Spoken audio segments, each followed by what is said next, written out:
The Business of Agriculture is brought to you by Land Trust. Have you heard how landowners are increasing profitability by adding recreation to their portfolio of land use? Millions of outdoor recreators seek wide open spaces for birdwatching, photography, hunting, fishing, horseback riding, and many other farm and ranch activities. Landowners are partnering with the Recreation Access Network, Land Trust.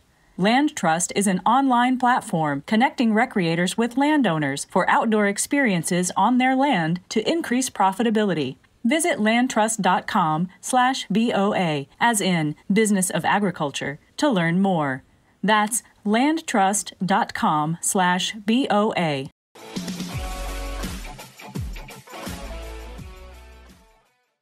Well, greetings and welcome to another fantastic episode of the Business of Agriculture podcast. It's me, your host, Damian Mason, with a interesting and historical episode for you today. We're talking to a woman named Suzanne Veach. She is the president of Kinsey Manufacturing, Kinsey Machinery. I'll make sure I get this exactly right. Kinsey Incorporated. Anyway, they're a manufacturing short line farm machinery implement company out of Iowa. She's going to give us some history, but basically, if you are in agriculture, if you are even on the coast and you've driven through the Great Plains and the Midwest, about harvest time, you'll see these large machines out there being towed behind a tractor. We call them grain carts. Some people call them other stuff, catch wagons, grain buggies. Anyway, that's the product that put this company on the map. We're going to talk about what is happening in farm machinery, what's happening in short lines. Is the strike at John Deere going to impact the entire machinery business? Are the supply chains going to make it so you can't get the equipment you need? That's kind of already happening. We're going to talk about all those things and more. Plus, we're going to talk about being a woman as a president in a machinery business in the farm and agricultural community where you're like, wait a minute, that was her dad's company. And it was her dad's company. And now she's taking over. So anyway, her name's Suzanne Veach. Welcome to the Business of Agriculture podcast. Thank you, Damian. I appreciate you having me today. Okay, so lots of stuff to cover. We always try to talk about really cool business-minded stuff. We're going to get into that, but just a little history. I know about Kinsey, blue pieces of equipment, grain carts, a few other things. I'm thinking you're going to tell me about it, and you're an Iowa-based company. But for everybody else, give us a little background on what Kinsey is and does. Yeah, so Kinsey is located in Williamsburg, Iowa, eastern Iowa. And we have about 650 employees, and we have a second manufacturing facility in Vilnius, Lithuania for our Eastern Europe and Russia business. Kinsey was started in 1965 by my dad. It started as a welding shop where farmers would come in with problems they had or things that were broken and needed fixed, and he would make them better. And he came up with a lot of great ideas as a result of rubbing shoulders with farmers and listening to their problems, and that eventually evolved into solutions that have put us on the map today. For example, like the large tired two-wheeled grain cart, the folding planter, those sorts of things. So today our products are planters, grain carts, and tillage equipment. 650 employees. And, I always love great entrepreneurial stories. I wrote about them in my book, Do Business Better, which is right over my shoulder. I'm guessing that John Kinzenbaugh, your father, not a traditionally trained college degreed mechanical engineer, yet has through being a practical, hardworking guy and farmers coming in with a need, then said, you know what, I think I can help satisfy a need with my mechanical ingenuity. So is that kind of the story there? Just a guy with a shop and a desire to build a better product? Yeah, and I think that's very true of a lot of farmers. A lot of farmers are very mechanically minded. They grew up learning how to fix things alongside their dad on the farm. The necessity of having equipment requires things being fixed and learning how to do that. And, my dad definitely had a mechanical background like that growing up on a farm, but also just a God-given natural ability to be innovative and creative and come up with solutions that made sense and worked in the field. So, the machinery biz, and I want to also talk to you about the thing going on with Lithuania. I mean, I knew you probably sold some equipment in countries besides in the United States, but that's pretty interesting. We're going to get to that in a minute. So the background is, came up with some good innovation and said, I'm going to start out my own company. I mean, I've got a welding shop, farm background, et cetera, but I'm going to start doing this thing. the first product was not the grain cart. That was the innovative product that put you on the map. The first product was sort of improved planters, improved tillage stuff. Is that what we're doing?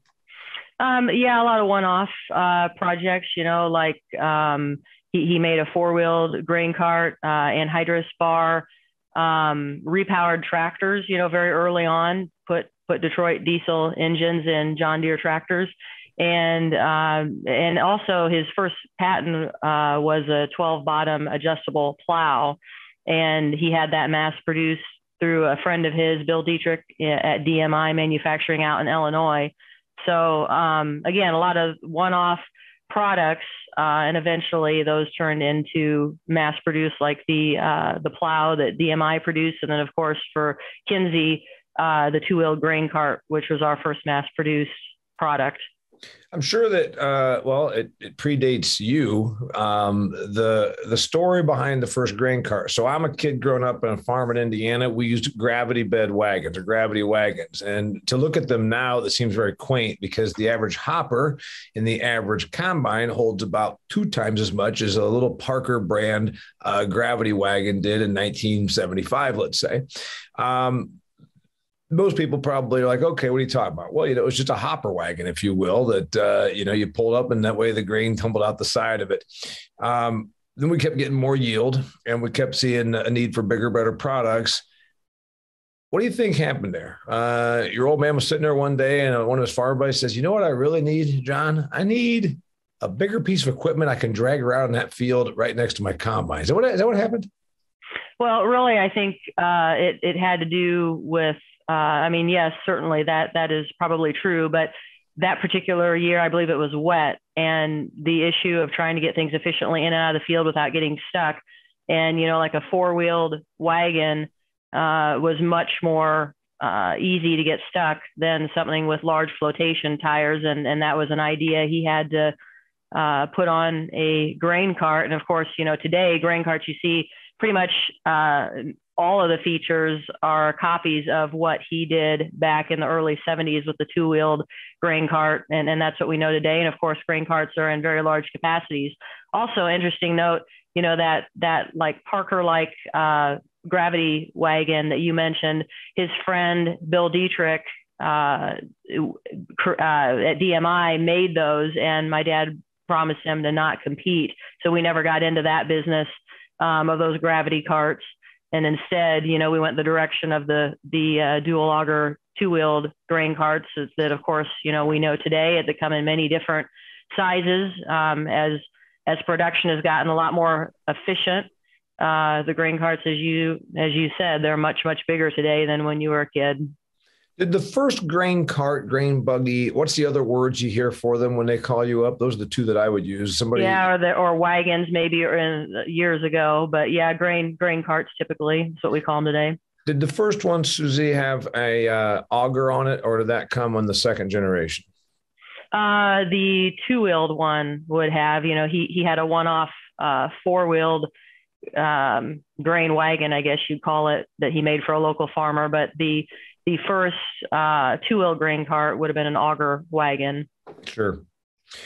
All right. Talk to me about the machinery business. You grew up in it, I assume, or was it a deal where you grew up and mom and dad said, you go away for a while, then come back? Or did they say, you're a girl, you don't need to be in the farm machinery business? What was it like growing up and then coming back to, or when did you come back? Yeah, no, I did grow up in the business. The business was very much a part of our family. We'd go on family vacations in a motorhome, and wherever we were traveling, my dad had maps of where our dealers were, and we'd often try to stop and visit dealers on our way around wherever we were going.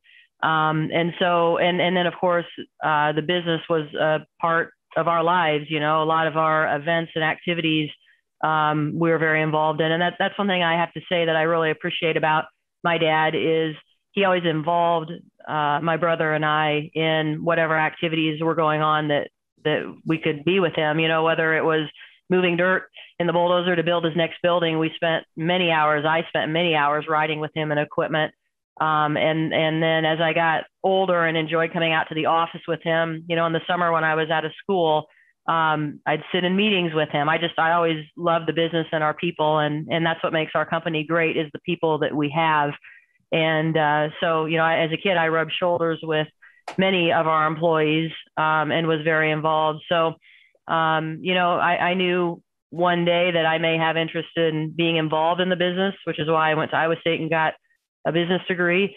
And my dad also said that if I wished to come back to the business, I needed to go elsewhere and be successful first, which I think our people really appreciate that.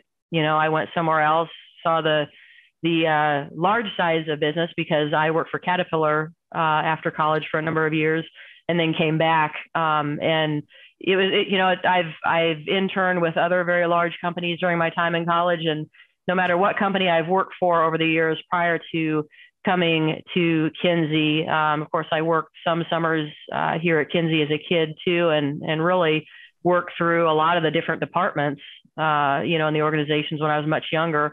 But the different companies that I worked for over the years in internships, and when I worked at Caterpillar, really increased my appreciation for the company that we have and the people we have and the quality of product that we build. Mm-hmm. Yeah. The thing is, I'm glad you told the story there. I've been in 28 years. I've worked for a lot of organizations speaking at events. And I've also spoken to like the Farm Equipment Manufacturers Association, which you're probably a part of, and some of these other things. But these family businesses that continue to grow and thrive, one thing that I think is neat, and I've worked for a lot of them, where they say, I grew up in it, but they told me to go away for a while and come back. You come in with a different perspective, and you see a lot of, and I think that if I had a business and I had kids, which I do have a business, but I don't have kids, I would say go away for a while, because you'll become, that difference between age 22 and age 32 is not 10 years. It can be 20 years compacted into there if you do it right, of growth and evolution. So I'm glad to hear that you did that. When did you come back? I came back in 2005, full-time into the business. Of course, I had worked a number of years prior to that, but really I hadn't worked prior to high school. So, in the years I was away at college and working for Caterpillar, a lot changed over those years that I was gone. The business grew quite a bit. So, there was even more of a learning curve when I returned, just because of the growth that had happened while I was gone. And the other thing I would say too is we farm as a family. We still farm.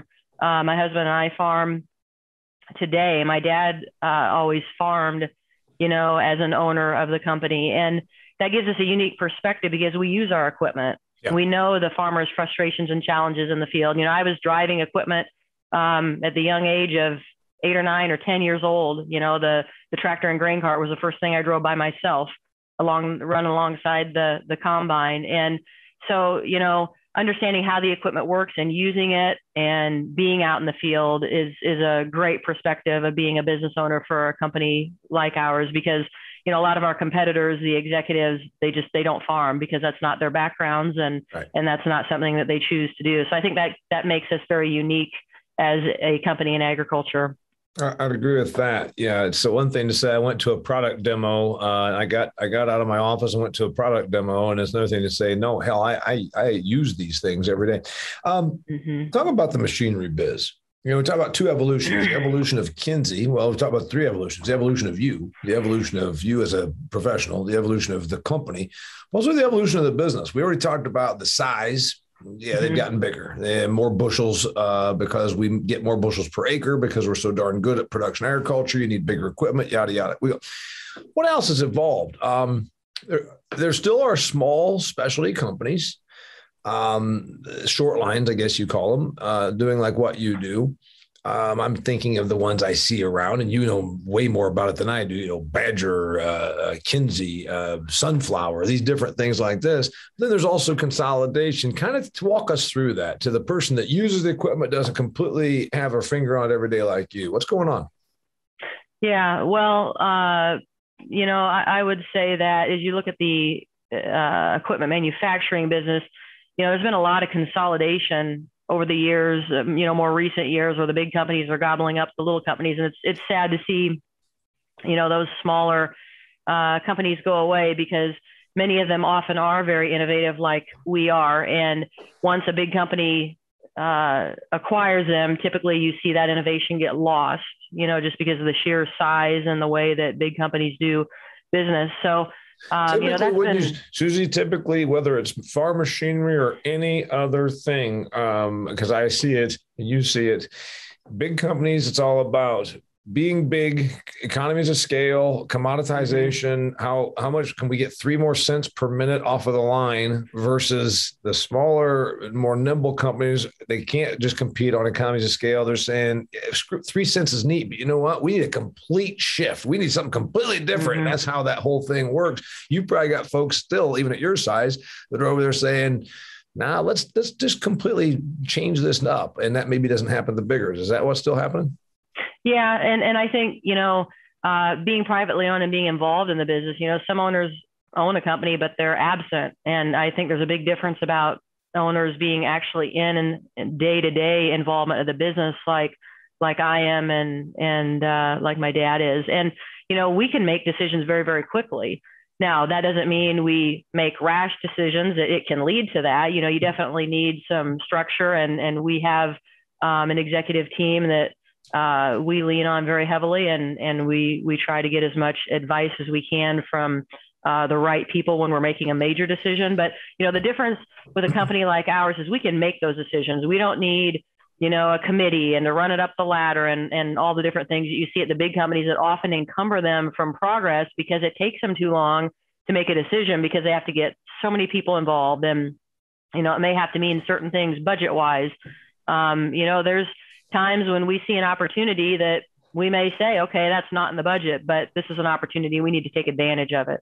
Dear listeners, this woman who I do not know until now is speaking some sort of special language to me. It's almost like I said, oh my God, when she said, we don't have to make decisions by committee, which encumbers, I think she said encumbers change. I wrote a business book and I talk about entrepreneurial mindset versus commodity. We work for an employer mindset. I talked about that exact thing. When everybody's in charge, ain't nobody in charge. Nobody's in charge. When everybody's got to make a decision, ain't nobody going to make a decision because, I ain't going to have that come back on me. Oh, that's fantastic. All right. Yeah. While we're taking this little breather here to talk about how she's speaking my language, I want to remind you, dear listener and viewer, that in addition to great content right here at the Business of Agriculture podcast, and you can see all my stuff at DamianMason.com, you also are encouraged to go to the Damian Mason channel. Go to YouTube, just type in my name, Damian Mason, and just hit subscribe. Don't cost you nothing, and you'll see all my great content, video commentary I put out about agriculture, business, life, whatever. And also, I'd like you to, if you're a production agricultural expert, which means you're a farmer and you are a professional farmer, you want to do it to make money, you want to up your game. Check out the work I'm doing with Extreme Ag, XTREME, extremeag.farm. Extreme Ag was founded by some forward-thinking farmers that said, we're going to work really hard at achieving some huge yields and we're going to trial some new products. So they're doing that, and you can see the content I'm helping them produce. You can see what they're doing with some new biologicals, for instance, or maybe a new farming practice, and then you can learn from their successes and their failures. So go to extremeag.farm and check that out. All right, talking to Suzanne Veach, sometimes goes by Susie, talking about the evolution of the business and the evolution of equipment. In the farm machinery business, okay, you get sold through dealers. And I want you to explain a little bit about that. John Deere, obviously, they've got their own dealers. They're consolidating their dealers, or at least the ownership of that. Used to be in my hometown, Huntington, Indiana. We had a Case, we had a John Deere, we had an IH, and we even down the road in a little town called Bippus had a white farm equipment dealer. Now there's the Case, IH, and they've got very little equipment on the lot. And then there's the John Deere, and they're not owned locally. They're owned through this spread thing where now one owner owns a dozen stores or something like that. But I don't see your equipment sitting there. Is it a challenge as the continual sort of consolidation of dealerships of the biggers to get the short line stuff out there? Or is it being sold without a dealer and just maybe going through an internet? What's that look like right now, Susan? Yeah, well, no, our dealers are really important to us, and we have a dealer network of 250 plus dealers all around the Midwest and up through the East Coast. And what you're seeing right now is the result of all the, off the heels of COVID with the supply chain issues and products not being available. I mean, it doesn't matter what industry you're in, everybody is facing these challenges right now with availability. And so, interestingly, the last 2 weeks, I've been doing quite a bit of dealer travel and, going to various dealers. It doesn't matter if it's a independent dealer that doesn't have a major brand and carries just short lines, or if it's a major brand carrier. Those dealers are really hurting for inventory, and many of them are doing everything they can to buy up, used equipment, other places that they can resell just to have equipment on their lots. And so it's interesting times where dealer inventory is very, very low. And, it's a good position to be in when dealer inventory is low, because of course there's demand to buy new products in a normal business cycle. But in this business cycle where there's shortages of components, it's very frustrating for all of us. It's frustrating for us as a manufacturer to not be able to build the volume of products that you have demand for because you're limited from the supply chain side, and our dealers are experiencing the same thing. So we have dealers, there are many different brands, and I think that that's very beneficial to us and to the farmer. Of course, we're a short line, so many of our dealers have to carry other brands because they want to have a tractor, they want to have a combine, some of the things that we don't have. Do you see, and we'll talk about the supply here in a second, but back on the business arrangement. Tesla's rattling everybody here in the whole car thing. Elon Musk, I always say he's either the most brilliant human being on the planet or a brilliant con artist. It might be a combination of both, but he says, no, we don't need those dealers. Why have those acres of cars sitting out there? You're going to go to a kiosk and you're going to sit in there and simulate what it's like to have a Tesla, and then we'll ship it to you. Something like this. I don't know. Mm-hmm. See that ever coming to farm machinery? Well, certainly we're seeing a lot more business being done online, the convenience of being able to order, say, parts online. But I think the thing that differs us from automotive in a lot of ways is, a lot of this equipment is very complex, and a lot of these farmers are very rural, and they still need service support, so the dealers are important because while we could say sell products direct, we don't have staff that can go support the farmer when he's down, within, say, an hour of being down or whatever that might be. I mean, sure, if it's close to the factory here, but when you look at everywhere we do business, so dealers are very important business partners to us because of the extension of the brand that they provide and the representation that they provide in selling. And many farmers say, there's certain things that we'd be willing to buy online, but many things we still want that dealer and that relationship, because when you have the relationship and you're down, somebody's going to be there for you to fix whatever's broken. So I think we'll continue to see the evolution of online sales where it makes sense. But when you have a highly complex product and technology products like, say planters, for example, there's a lot of things that that farmer wants peace of mind of being able to have support. And, I think we've done a great job. We've brought all of our technology in-house. We have our own technology division here at Kinsey. I think that's one thing that's very common with the entrepreneurial mindset is whatever you can do something yourself, we choose to do that. And we've been successful doing that. And electronics was something we had sourced through third parties. We'd had a lot of challenges because they didn't understand either application, how it worked. They'd make it overly complex. And so we said, enough's enough. We want to be in control of our destiny. So we brought all of that in-house, and we designed hardware, software, user interface for all of our technology equipment, which are planters. And we've had great success with that. Blue Vantage, Blue Drive, very, very successful. So, we sought out when we created the display, the planter displays, we wanted it to be the easiest to use planter display in the market. And I believe we've achieved that. We've got many testimonies of farmers that say, yeah, that display does everything I need it to do. And take, for example, the 60, 70-year-old farmer like my dad that didn't grow up with technology and find it very frustrating. We had one guy say, yeah, my dealer left the planter off, and I jumped in the cab thinking I was going to have him come back and show me how to set everything up so I could go plant. And he said, I powered everything up, and within 5 minutes, I had the Blue Vantage display figured out, and I was out planting. And I told my dealer I didn't need him to come back. So, that is, again, the beauty of technology is great when it works. We all feel that frustration when it doesn't work. And when it doesn't work, many of us, I'm speaking of myself, we don't necessarily know how to fix whatever's wrong. You've got to go to some expert that knows how to fix it. But I think with what we've done with the technology, we've got diagnostics in that too, where the farmer can, if something is malfunctioning, he can run that diagnostics and understand what is wrong with the planter, right down to the row and whatever's going on. So yeah, that's another thing that's changed a lot here in recent years. Is technology has just really taken off, but technology also can bring a lot of complications and a lot of frustrations. And in these times where we've got shortages of componentry, some farmers are saying too, take me back to the basics, because I don't want to wait on technology components that are hard to get. Yeah. So I heard a thing about this. Why don't you give us a little insight on that some of this farm machinery, to the person listening to this that's not, they might be in ag, but they're not really familiar with what goes on with equipment. My God, have we come a long way, not only from the Parker grain car or a gravity wagon to you hop in one of these tractors, it's nearer to a spaceship than it is to the old John Deere 4020 of yesteryear. There's monitors and there's so much computerization and data tracking, et cetera, et cetera. Has it gotten a little too complex? Because, you're like, hey, if this little thing is not working, I can't now go out and still farm.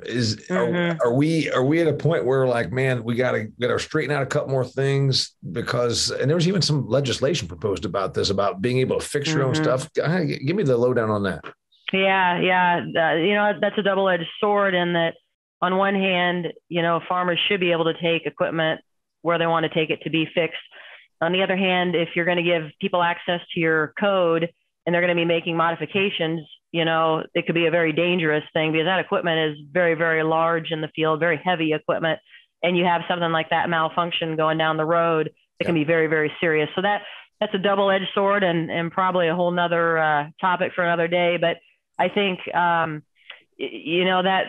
back to the benefits and frustrations of technology is the complexity of it. I remember a few years ago, my dad got a brand new combine and we were sitting in it first fall using it, and it had an electronic malfunction where it thought something was wrong with the bin extensions up on top where the grain is stored. And it kept airing out and it wouldn't even go into drive because, something was malfunctioning. Well, that had nothing to do with the combine being able to move forward. However, it just rendered everything useless. And, so he called the dealer and, of course, he was wanting to get in the field and get rolling. It was a beautiful day out. And the dealer said, well, it's going to be 2 or 3 hours before we can get out there, but here's a few things to try, try shutting it off and restarting it and doing this and that. And, eventually he got it to come out of it, but there was no diagnostic for him to say, okay, try this and this and this. And that's frustrating for the farmer when they're sitting there and, they just have this error code, but it tells them nothing else. And,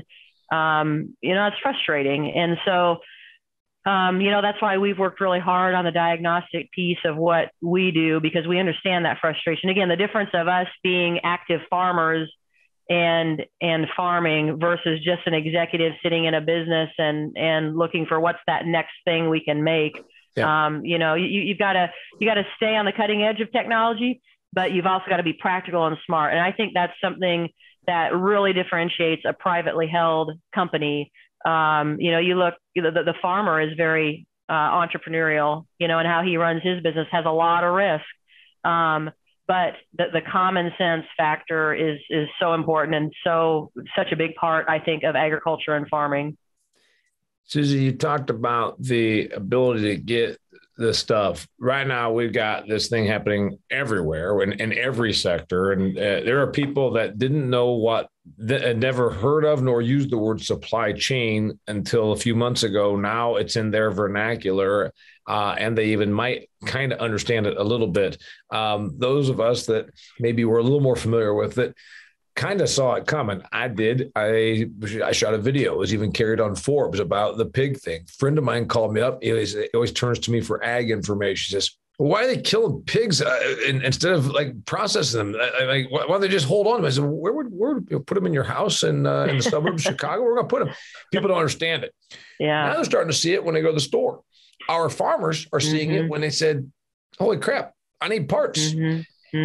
How bad is it from your perspective as a manufacturer? You've got 650 employees. That's just U.S. or is that global? That's global. Global. You're trying to keep them busy making that blue equipment that you make. And you say all of a sudden one day, you probably have one of your acquisition people come to you and say, you don't believe this, we can't get rolled steel. I mean, what's it look like? What's it look like from a supply chain thing? Yeah, well, and I think it's been very frustrating for us because you can have a, say, planter, very complex piece of equipment, and you can have one component missing and render the whole thing unusable. And so, this last year when we built planters, we had to build them to a certain point, pull them outside until the components came in, and then we had to finish them, rework. And then we put them through rigorous quality audits, because whenever you touch a planter and do rework, you introduce potential for error or things not being assembled correctly. And so it was very intensive build season this last year, getting ready for last spring. Unfortunately, we didn't leave any farmer hanging, waiting for a new planter. We know of competitors that farmers had traded their equipment off, thought they were getting a new one, only to find out they weren't going to have that tractor they needed to pull their planter. And not a lot of used stuff out there because that's been eaten up. What are they going to do to plant? So the supply chain challenges are very real. They're very frustrating. We've had to turn away orders for both planters and grain carts. And that's frustrating, when we've been in this down ag market for many years. And as we've seen now things start to bounce back this last year, where farmers now are wanting to buy, it's time to replace equipment because they haven't for maybe say 5 or 6 years. And now all of a sudden we've got all this demand and we're having to turn it away, all because of certain components. And it's usually just a handful of components, whether it's, tracks or tires when it comes to grain carts, or whether it's, electronics components when it comes to planters, or, even other non-electronics components. You work for 50 some odd years building a company and being a good product and having good sales force. And then you say, oh, we can't even sell what we could sell, but we can't deliver what we could sell. And it's really, looking ahead, commodities, I guess fed beef struggles.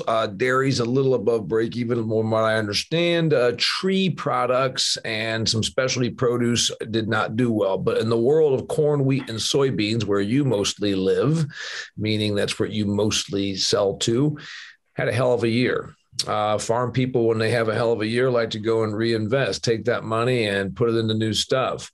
Like you said, you'd love to sell it if you can make it. So you're going to have a record 21, or is it going to be a below average 21? Could have been a record if you could have gotten your hands on the right materials. And then what's it look like moving into 22? Yeah. I mean, certainly we could have sold many, many more planters. In fact, we had some planters that we thought we were going to have some components for, only to find out a supplier said, oh, sorry, what we promised you now can't happen because of these reasons, whether it's a sub supplier or something. There's things outside of our control where you can do the best you can to plan. And we've got great people in our organization staying on top of all this, but ultimately there's certain things that we're just out of control of. Yeah. And so that's frustrating when those things happen. But as you look now forward, we've been very much focusing the last 6 to 9 months on, not only what are we doing now, but what do we do as we look forward. And our march to our executive team was, as owners, we said, guys, let's go and buy the inventory we need for next year and pull that forward, because we don't want to have to turn orders away because we don't have materials. So they've been working very hard to pull as much of that forward for even next year's build of grain carts and planters. Again,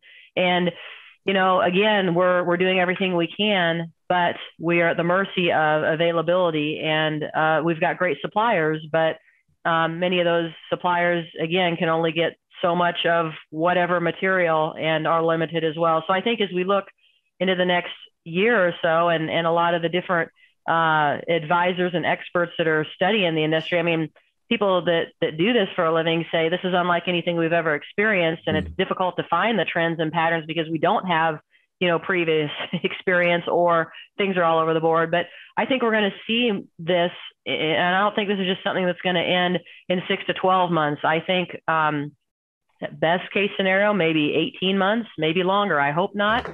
And we'd all love to be wrong on that. But you just look at where things are at, even for things we're trying to buy this next year. And then, of course, you have the hoarding effect taking place. You look at these electronic components, and when we're competing with, when the source of a lot of these come back to countries like Taiwan or China for some of the bare elements needed to make the various components, we're competing with the Fords, the GMs of the world, the really great big businesses. And a lot of businesses are buying more than they need. And that's what we call the hoarding effect. So how much of that is going to take into play and make this even longer because of those organizations that are buying more than they need and just continuing to keep that supply very, very short. So I don't know. I hope I'm wrong, but I think it's here for a little while, and we just got to figure out how to manage through it.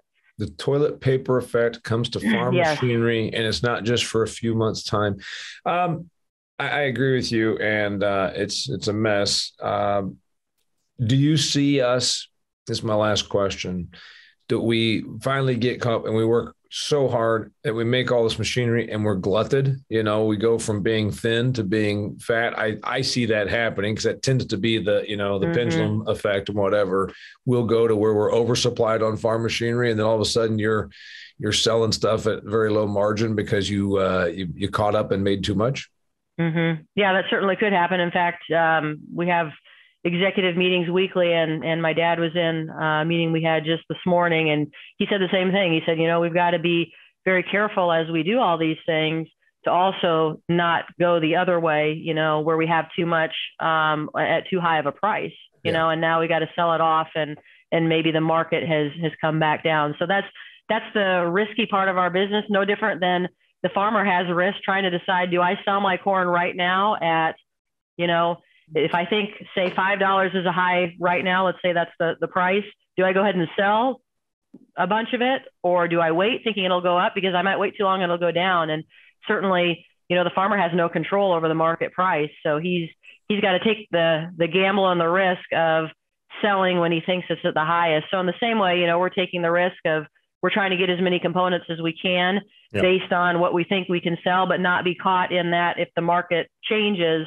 we're not sitting too high. That's the real delicate balance here. Manufacturers like you and certainly the bigs look to foreign markets. I know that I've got buddies that talked about that was where we used to dump our used machinery also. It wasn't uncommon that a 10-year-old machine that was not as top of the line here, a 20-year-old machine kind of went to the developing countries. And then also you talk about the Europe and places like Ukraine, whatever, Brazil. You've got a facility in Lithuania. How much of your sales, without giving me the dollars, how much of your stuff goes outside of the boundaries of the United States of America? Yeah, I think that would be interesting to know as far as the used volume, because we see a lot of equipment here that when farmers traded in, like say back in, around 2015, I believe it was, when dealers had a lot of excess inventory, they're trying to figure out what to do with it. You saw a lot of dealers getting creative and figuring out, how do I make international connections where this equipment is right size and right width for, say, going to the Ukraine or Russia, and a lot of used. So we see a lot of used equipment go over there. Now, of course, we don't sell used over there, but we see the market's pulling it over there. And of course we sell new, but what we sell new is a much smaller fraction of our overall business. But in the same way we've seen crazy demand here, we're seeing lots and lots of demand over there. Again, demand that we can't fulfill, and we're fulfilling as much as we can, but the same issue. Is 3/4 of your business within the borders of the U.S. and 1/4 international? Yeah, I'd say that would be a good way to do a rounding of that. Yeah. And it's the same. And essentially what you just said, though, is you got demand you can't fill and you got supply you can't, because you're manufacturing somewhere over there as well for that marketplace. Right. Yep. Same thing all over the place. Her name's Susie Veach, Suzanne Veach. She is the president of a company called Kinsey. If anybody wants to look this woman up or this company up, where do they go? Kinsey.com is our website. And of course, we're out on social media, Facebook, Twitter, Instagram. I've got a lot of followers on Twitter. That's my business social media. So I've got personal account and followers. And of course, we have a Kinsey account out there too. And then we've got a book that we finally wrote. Farmers have been bugging my dad for years. You need to write a book on your history. And at our 50th, back in 2015, we released 50 Years of Disruptive Innovation. And so, that's available too at our Kinsey store. And we've got an online Kinsey store. I think it's kinseygear.com. There's a link to it on kinsey.com. You can go out and buy that. But a lot of farmers have enjoyed reading the book of our history to learn more about our company. And it's all in there. I've enjoyed learning about it also. I also enjoyed talking about big picture, about farm machinery from a short lines perspective and all that. And you know what she did, because she's been back from her stint at Caterpillar long enough that she just kept saying Kinsey, Kinsey, Kinsey. She forgot that, dear listener, you might be saying, how the hell do I spell that? So I will tell you, it's Kinze. Kinze is the name of the company, as in Kinsabah, which was her father and her family's name. Yep, first 5 letters. Yep. I really appreciate the visit and the insights and the perspective from your perspective about this farm machinery business. Maybe here in a few years, you'll come back and give me the update. What do you think? That sounds good. Yeah. All right. Her name is Susie Veach. My name is Damian Mason. Please share this with all of your ag and non-ag friends alike. And until next time, thanks for being here. It's the Business of Agriculture. Thanks, Damian. This episode of The Business of Agriculture was brought to you by Land Trust. Landowners, just like you, are increasing profitability by adding recreation to their portfolio of land use. Millions of recreators actively seek wide open spaces for birdwatching, photography, hunting, fishing, horseback riding, and many other farm and ranch activities. Owners of farm and ranch properties are partnering with Recreation Access Network Land Trust. Land Trust is an online platform connecting recreators with landowners for outdoor experiences on their land to increase profitability. Visit landtrust.com/BOA, as in Business of Agriculture, to learn more. That's landtrust.com/BOA.